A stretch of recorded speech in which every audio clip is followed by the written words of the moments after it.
This is Rahim Zulfikari from Excel Basement Private Limited. In this video, I will cover one awesome add-in available now as in general, and that is related to transform the cold data into a cool picture. So let's get explored. This is available in the Insert tab, and when you click on when you go to the add-ins group, you can click on this small icon, transform cold data into cool picture. This object will add in your spreadsheet, and now you can see that as by description it says that it transform your cold data into a cool picture. So basically it's a kind of an infographic which brings the life on your black and white data. Okay, so if we can add some sample data, select your data numbers about the okay, so it says that we can make our own data, and then that reflection would be here on this particular object as an infographic. So let's say we have some products.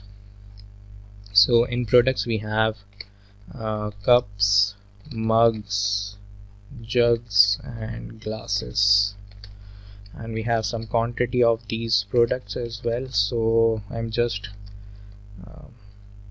adding the random numbers here for the meantime.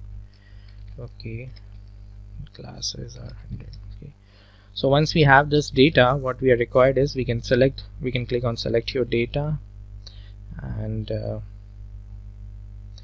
are required to select our data. So once we have selected our data, it says you have selected 5 rows and 2 columns, and I will click on create, and now you can see that your cold data has been presented into a cool picture. So it's a kind of an infographic, right? So 23 cups, 12 mugs, 67 jugs, 100 glasses, and if we can see, we can change the layout. Yes, we have different layouts available here as well, but these are kind of humans are here. We have some themes as well. We can change the theme. We can change the shape as well, right? So this is very cool add-in which can be utilized in visualizing the reports or dashboards. So I hope you like this feature, or we can say add-in. Thank you.